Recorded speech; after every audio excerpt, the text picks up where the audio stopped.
अच्छा जी, अस्सलाम वालेकुम।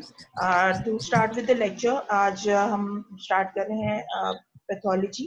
पहले तो ये बताएं मुझे कि हम लोग जो अब तक पढ़ के आए हैं, थर्ड ईयर में आप लोग आ चुके हो ऑब्वियसली, तो इसका मतलब ये है कि आपने जो बेसिक मेडिकल साइंस के सब्जेक्ट्स हैं वो पढ़े हुए हैं। जो हमने बेसिक मेडिकल साइंस के सब्जेक्ट्स फर्स्ट ईयर में पढ़े थे वो कौन कौन से थे? एक था एनाटॉमी,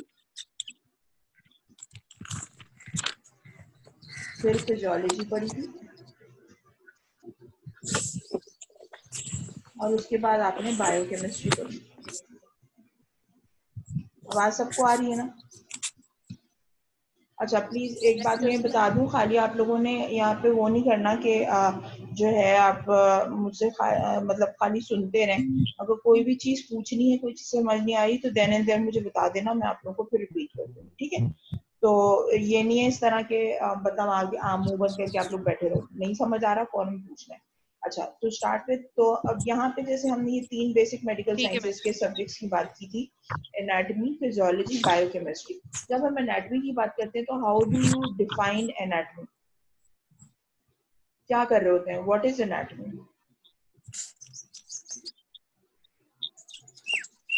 एनीबॉडी?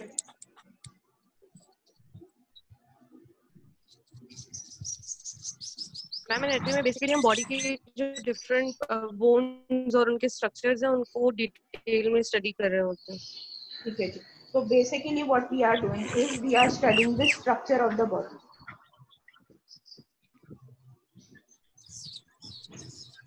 ठीक है जी। अच्छा, फिजियोलॉजी में उसी बॉडी स्ट्रक्चर में जितनी भी चीजें आ रही हैं उनके फंक्शंस पढ़ रहे होते हैं। अच्छा, यहाँ पे काइंडली आप लोग सब एक काम ये करें, जिन जिन के माइक्स ऑन है वो प्लीज माइक्स ऑफ कर दें। अगर किसी को कोई सवाल पूछना है तो वो मुझसे माइक उसी वक्त ऑन करके सवाल पूछें और उसके बाद फौरन माइक बंद कर दें, क्योंकि पीछे से आती है फिर एक थोड़ी सी डिस्ट्रैक्शन। अच्छा, ये मरियम फातिमा कुछ सवाल पूछना चाह रही है आई गेस। मरियम नहीं फातिमा, मैम, मैं आपको बता रही थी कि एनाटॉमी जो है वो स्ट्रक्चर ऑफ बॉडी की स्टडी चलो कर रहे होते हैं ठीक हम है, वो उसके अंदर। आपका बाद में मेरे ख्याल में मैसेज आया तो इस वजह से। ठीक है, अब जरा माइक ऑफ रखिए ताकि फिर जो है वो हम कम कर सकें, ठीक है? Alright, thank you. अब फिजियोलॉजी बेसिकली क्या है कि एनाटॉमी जैसे कि स्ट्रक्चर ऑफ द बॉडी है, तो उस स्ट्रक्चर में हर चीज आ जाती है कि कौन ऑर्गन है, किस तरह काम करते हैं, क्या हो रहा है, सारी चीजें। ठीक है, अब वो जब तमाम ऑर्गन्स आ गए तो वो ऑर्गन्स फंक्शन कैसे कर रहे हैं वो हम फिजियोलॉजी में पढ़ते हैं।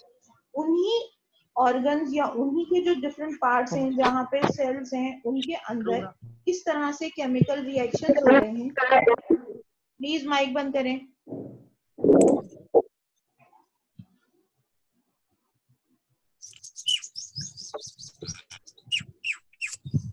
प्लीज माइक बंद करें everybody. Galaxy J5 Pro, your mic is on. Please सारे अपने माइक बंद करें, मुझे पीछे से बहुत डिस्ट्रैक्शन की आवाज आ रही है।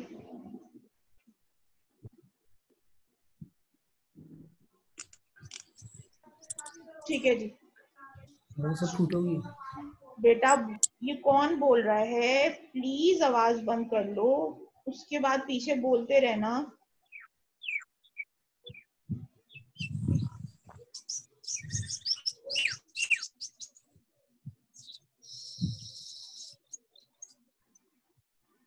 Bareera Khalid, switch off your mic.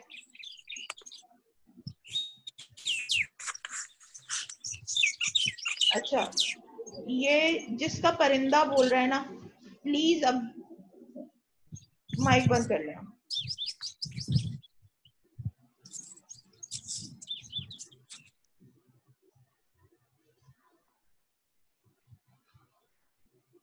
अच्छा, anatomy is the structure of the body, physiology is the functions of the body, biochemistry is the chemical reactions taking place in the body। ये तमाम की तमाम चीजें जो हैं वो हैं जो कि नॉर्मल चीजें हो रही हैं।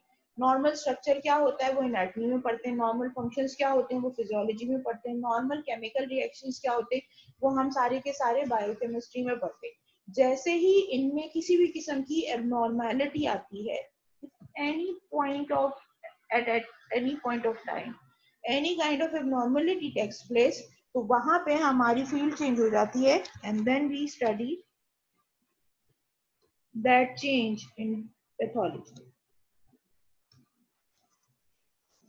ठीक है जी. नाउ ये जो पैथोलॉजी है, यहाँ इसको अगर आप डिफाइन करेंगे तो ये क्या है? It is that branch of science that studies the disease.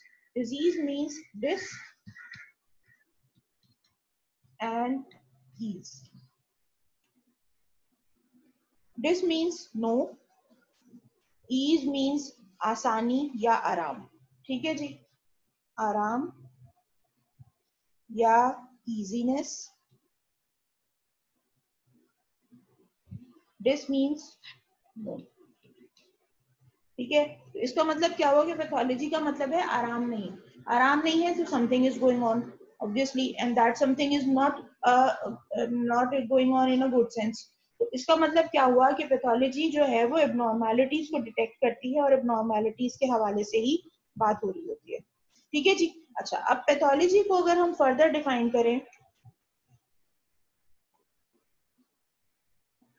पहले कुछ मेजर क्लासेस हैं पैथोलॉजी की, वो डिस्कस करते हैं, उसके बाद फिर डिफाइन करेंगे कि how pathology is going working.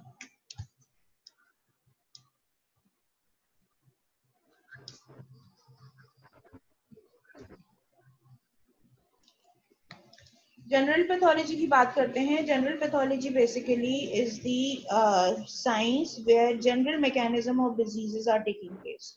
ठीक है जी. अब यहाँ पे जनरल मैकेनिज्म से मुराद क्या है? फॉर एग्जांपल हम बात करते हैं कि जी कैंसर है. कैंसर जो है वो मल्टीपल मैकेनिज्म से हो सकता है. वायरसेस भी कॉज कर सकते हैं, किसी किस्म के टॉक्सिन्स भी कॉज कर सकते हैं, कोई से केमिकल्स भी कॉज कर सकते हैं. जनरली जो कैंसर्स होते हैं वो दो तरह के होते हैं. जो फैलते हैं वो मैलिग्नेंट होते हैं, जो नहीं फैलते हैं वो बेनाइन होते हैं, so on and so fourth. जो जनरल डेफिनेशंस हैं, जो जनरल डिटेल्स हैं किसी भी डिजीज के हवाले से, जब उनको हम पढ़ते हैं तो हम उनको जनरल पैथोलॉजी के अंदर पढ़ते हैं. जब हम स्पेसिफाई कर देते हैं किसी एक चीज को, तो फिर वो स्पेसिफिक पैथोलॉजी या स्पेशल पैथोलॉजी की तरफ चली जाती है. तो जनरल पैथोलॉजी के बाद हमारे पास जो फील्ड होती है वो होती है स्पेशल पैथोलॉजी.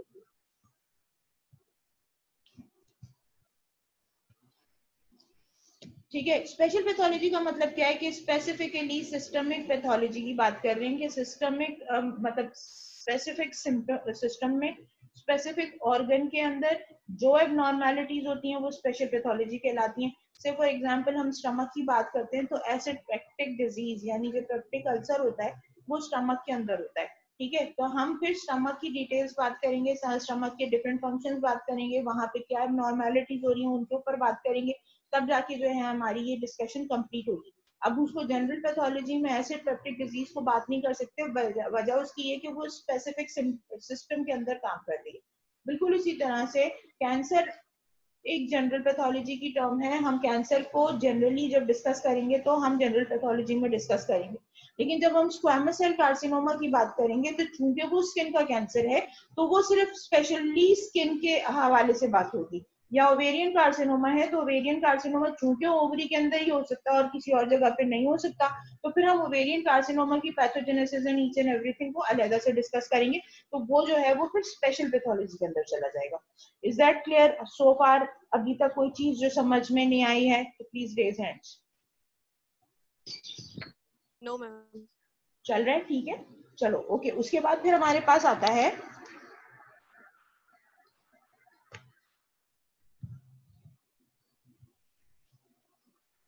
इसके बाद हमारे पास आती है histopathology.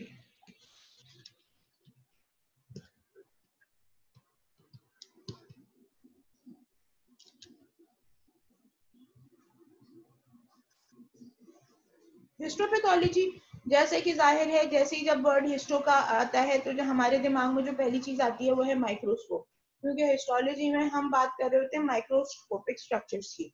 Histology is the normal microscopic structure of the body. Histopathology is the abnormal microscopic structure of the disease part of the body. ठीक है जी. वो आप जब डिस्कस कर रहे हैं, वो जब आप पढ़ रहे हैं तो वो सारी की सारी हिस्टोपैथोलॉजी के अंदर चली जाएगी. फिर हमारे पास जो लास्ट इंपॉर्टेंट चीज जो हमारे मतलब की चीज है वो है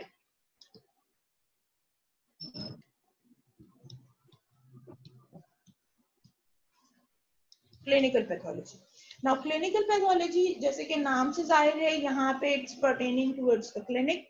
क्लिनिक से मुराद क्या है कि जी अब ये प्रैक्टिकल उसके अंदर चले गए हैं। पेशेंट के हवाले से जब हम बात करें, पेशेंट आया है, क्लिनिक के अंदर आया है, तो उसकी फिर क्लिनिकल डायग्नोसिस बनानी है। तो उसके लिए जो टेस्ट करवा रहे होते हैं, जो लेबोरेटरी इन्वेस्टिगेशंस हो रही होती हैं, जो डिफरेंट टाइप के टेस्ट हो रहे होते हैं, उन तमाम की डिटेल्स, जैसे फॉर एग्जांपल मैं कहती हूँ कि जी लिवर फंक्शन टेस्ट कराना है एक पेशेंट का। लिवर फंक्शन टेस्ट होते क्या है, उनमें कौन कौन सी चीजें टेस्ट की जाती हैं, उनको कैसे टेस्ट किया जाता है, उनका डायग्नोस्टिक क्राइटेरिया क्या है, कितने लेवल के ऊपर वो डिजीज डायग्नोज करवा देंगे, कितने लेवल के ऊपर वो डिजीज डायग्नोज नहीं करवाएंगे।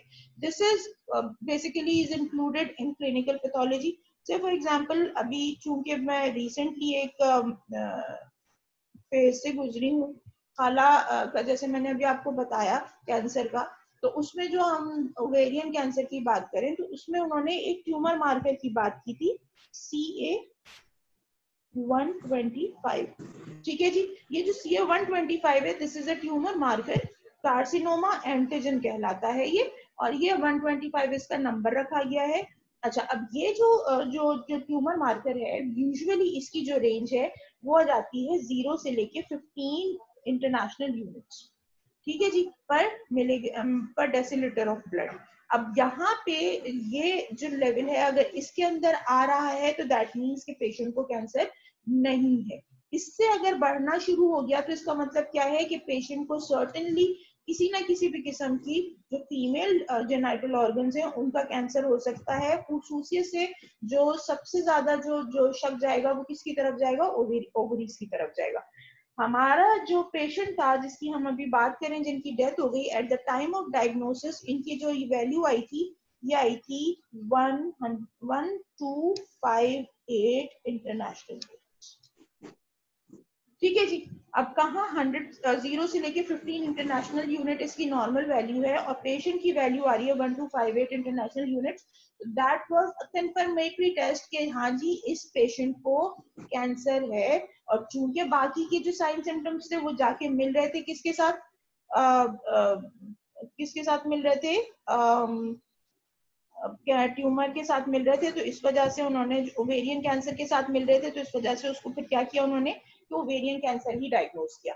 बात समझ में आ रही है? बेसिकली जो क्लिनिकल पैथोलॉजी है, it's that part of the science of pathology that deals with the clinical interpretation of the diagnostic tests that are performed in the process. यहाँ तक बात समझ में आ गई है?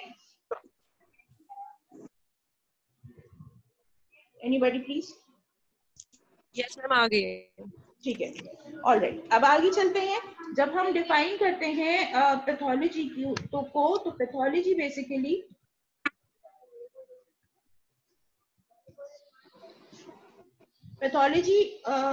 को जब हम डिफाइन करते हैं तो pathology is basically when 3 components are achieved. Number 1, etiology. Number 2, pathogenesis. And number 3,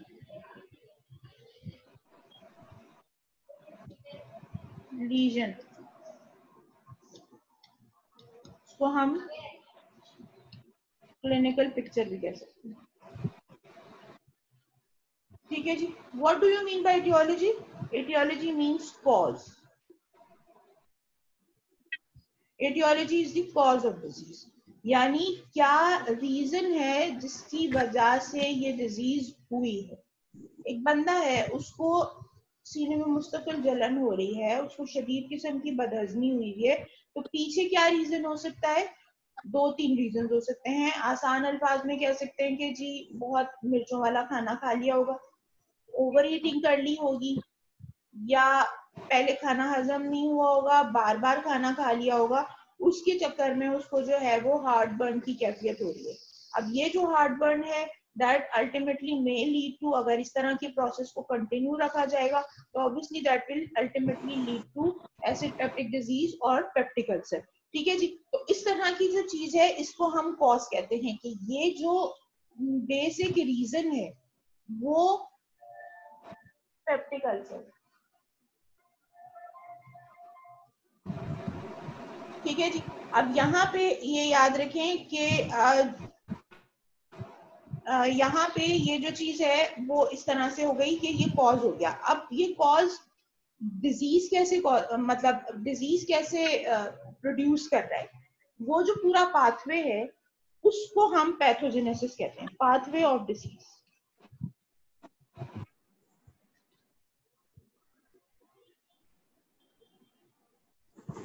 ठीक है जी। Pathway of disease is the pathogenesis. हो क्या रहा है, फॉर एग्जाम्पल एक पेशेंट है उसने उसने से फॉर एग्जाम्पल दिन है अल्कोहल कंजम्पशन की है, दिन में 8-9 पैग्स जो है वो अल्कोहल के पी जाता है। ठीक है। अब ये तो एक पीछे कॉज हो गई कि हाँ जी वो मुस्तकिल एक अल्कोहलिज्म का प्रोसेस जनरेट हो रहा है। ठीक है। अब उस अल्कोहलिज्म के प्रोसेस के नतीजे में क्या हो रहा है कि वो जो अल्कोहल है दैट इज मेकिंग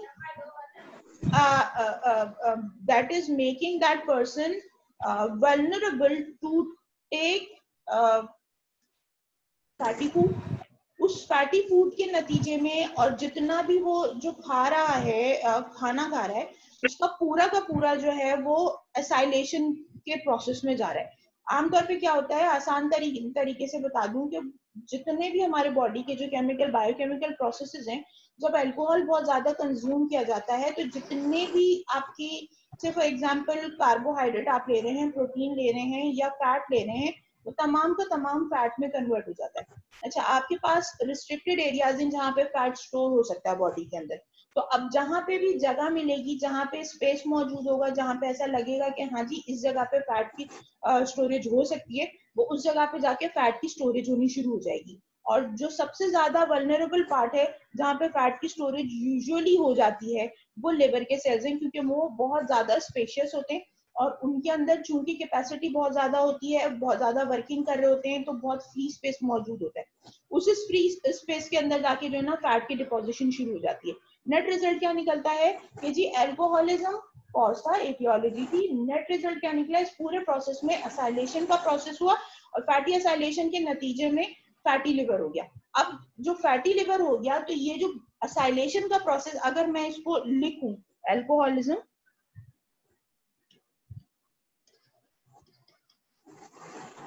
अल्कोहलिज्म के नतीजे में असाइलेशन, और असाइलेशन के नतीजे में हो रहा है फैटी लिवर। ठीक है जी। तो अल्कोहलिज्म क्या हो गया, एटियोलॉजी, असाइलेशन, पैथोजेनेसिस और फैटी लिवर, यानी फाइनल प्रोडक्ट जो निकल के आया, जो डिजीज प्रोडक्ट निकल के आया वो फैटी लिवर है, दैट इज लीजन। यानी जो डैमेज कॉज हुई है उस पॉजिटिव एजेंट की वजह से, जो कि पैथोजेनेसिस जिसकी वजह से कॉज हुई है, दैट प्रोसेस, उसके नतीजे में जो फाइनली जो एक ग्रॉस नॉर्मेलिटी जनरेट हुई है बॉडी के अंदर, उसको लीजन कहा जाता है।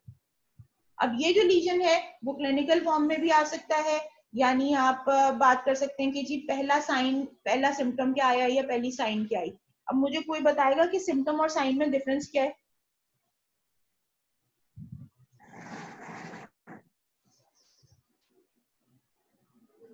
Anybody?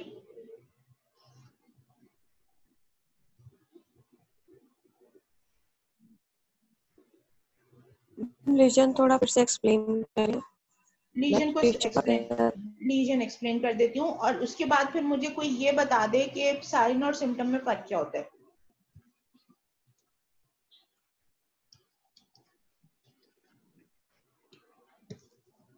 हाँ जी, लीजन क्या होता है?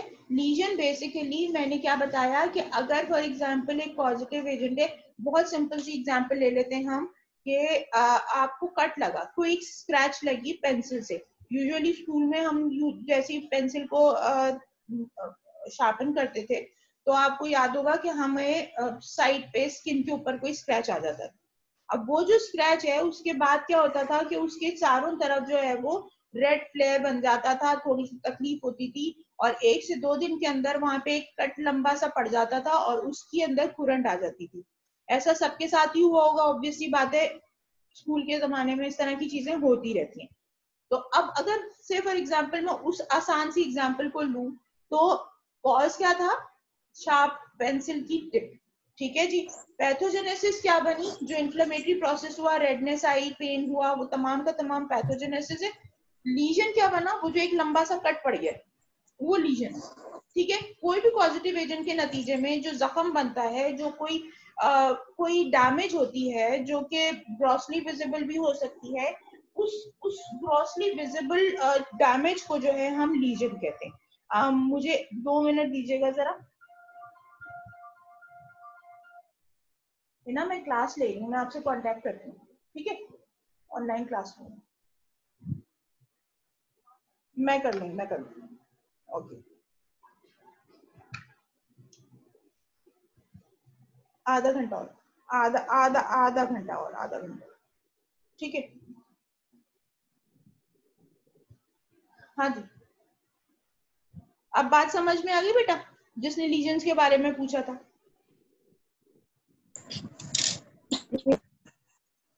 आ गई बात? जी मैम। ओके, ठीक है। अच्छा, अब कोई मुझे ये बताएगा कि साइन और सिम्टम क्या होता है? मैम जो साइन होती है दूसरे जो लोग होते हैं ना, ऑब्जर्व कोई करते हैं। एक बच्चा, तो कोई यूजुअली हाँ, कोई एक बोलो। मैम मैम साइन जो, अच्छा तुम बोलो मरियम। मरियम बोले। मैम सिम्टम्स में बेसिकली एक proper condition I guess body के अंदर डेवलप होती है, जिसकी वजह से हमें अलग अलग सिम्टम्स डेवलप हो रहे होते हैं। फॉर एग्जांपल अगर हम लोग अपने पीकॉस वगैरह जैसे जो है हमारे पास डिजीज है, जो सिंड्रोम्स हैं वगैरह, इनके अंदर जो सिम्टम्स डेवलप हो रहे हैं उसके अंदर एक प्रॉपर कंडीशन मेंटेन हो रही होती है। लेकिन साइन में आई गेस जो नॉर्मल बॉडी के अंदर, फॉर एग्जांपल अगर हम लोग फीवर वगैरह हाई हो जाना, और ये छोटे छोटे साइंस एक हेल्दी पर्सन के अंदर डेवलप हो रही होती है, आई गेस ये साइन है, और सिम्टम में एक प्रॉपर कंडीशन होती है। हाँ जी, कोई और बताना चाहेगा? मैम मैं बताऊं? साइन, हाँ बताएं। मैम जो साइन होती है वो दूसरे लोग ऑब्जर्व करते हैं, लाइक डॉक्टर्स, और जो आपको देख रहा है, और जो सिम्टम्स होते हैं वो पेशेंट इटसेल्फ खुद कर रहा होता है। Okay, thank you so much. Exactly यही चीज है सिम्टम। देखो, सिम्टम बेसिकली क्या है, ये प्लीज बंद करें, माइक बंद करें। सिम्टम क्या है कि जो तकलीफ पेशेंट बर्दाश्त कर रहा है या पेशेंट फील कर रहा है, उसको हम सिम्टम कहते हैं। और सामने से जो एक जो बंदा सामने देखने वाला आपके अंदर चेंजेस ऑब्जर्व कर रहा होता है, वो साइन कहलाती है। हम नहीं कहते कि जी सामने से हमारा फ्रेंड आ रहा है, बहुत पेल लग रहा है, ठीक है, तो वो जो पेलनेस हम देख रहे हैं वो साइन हो जाएगी, वो सिम्टम नहीं है।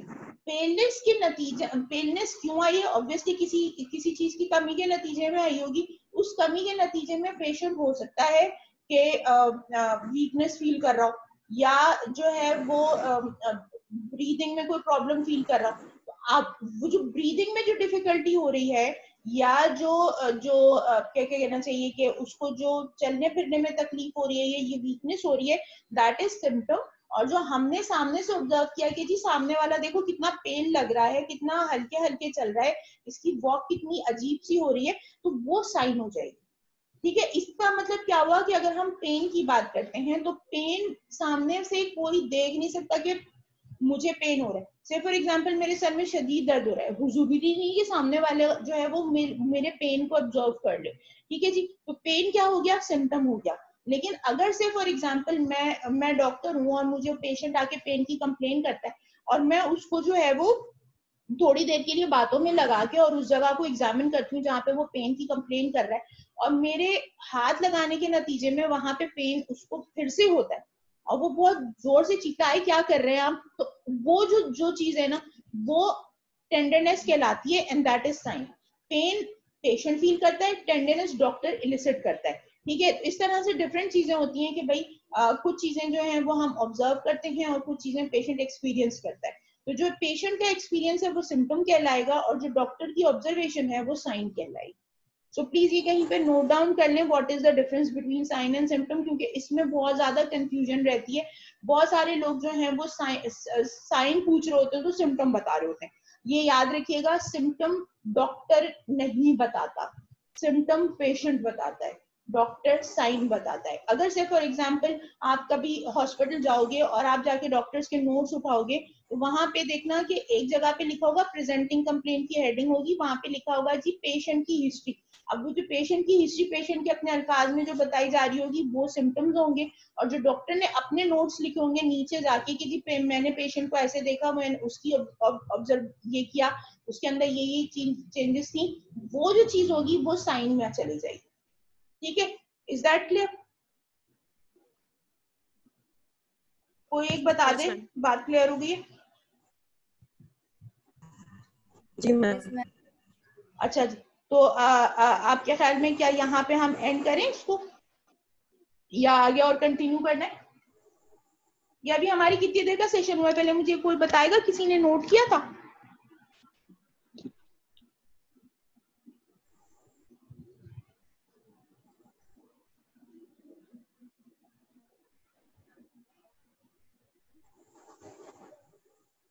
कैन एनीबडी टेल मी हमारा कितनी देर का सेशन हो गया? 30 मिनट्स हो गए। अच्छा, अभी हमारे पास 10 मिनट्स हैं तो हम इसको 40 मिनट्स का सेशन कर, 40 मिनट पे ये वैसे भी बंद हो जाता है ना, तो मुझे तकरीबन 46 मिनट्स पे महविश नहीं मरियम बेटा आप मुझे प्लीज बता देना मतलब 38 मिनट्स पे, तो हम उस टाइम पे सेशन एंड कर देंगे, क्योंकि 40 मिनट्स पे ये सेशन वैसे ऑल टुगेदर बंद हो जाएगा। ठीक है, अच्छा यहाँ तक बात समझ में आ गई? कोई चीज जो जो जो अभी अगर किसी का सवाल है तो इस वक्त में सवाल ले सकते हो, कोई भी बच्चा जिसको कोई भी चीज समझ नहीं आई? समझ आ गया सबको? सबको समझ में आ रहा है? ऑलराइट। अच्छा, आप लोग ये भी कर सकते हैं कि आप लोगों का जो अपना ग्रुप बना हुआ है उस पर अगर किसी को नहीं समझ में आए तो क्वेश्चन डाल दें, कोई एक बच्चा जो है वो क्वेश्चन रिपीट कर दे तो मैं फिर उसको भी आंसर कर सकूंगी, ये भी ज्यादा इजी भी रहेगा। ठीक है मैम। ठीक है, अच्छा अब यहाँ पे जो क्लिनिकल पिक्चर के हवाले से जब हम बात करते हैं, यहीं पे इसी को कंटिन्यू कर लेते हैं लीजन के हवाले से। तो जो क्लिनिकल पिक्चर की बात कर रहे थे, इधर आ जाते हैं कि फॉर एग्जाम्पल हम बात कर रहे हैं कि जी एक डिजीज है ट्यूबरक्यूलोसिस, ठीक है,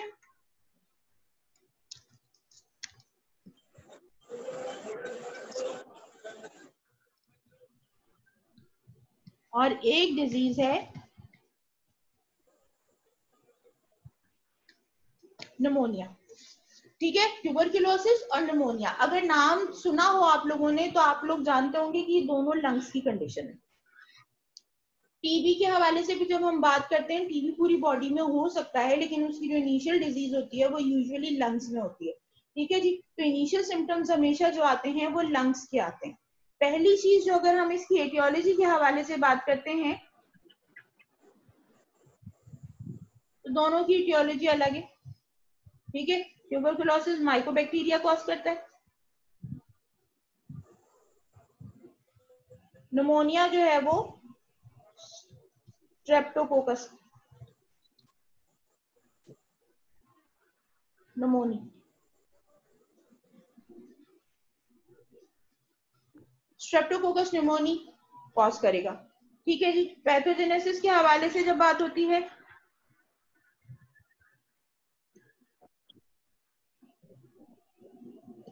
तो ये है टाइप 4 हाइपर सेंसिटिविटी रिएक्शन। ठीक है जी, और ये है अक्यूट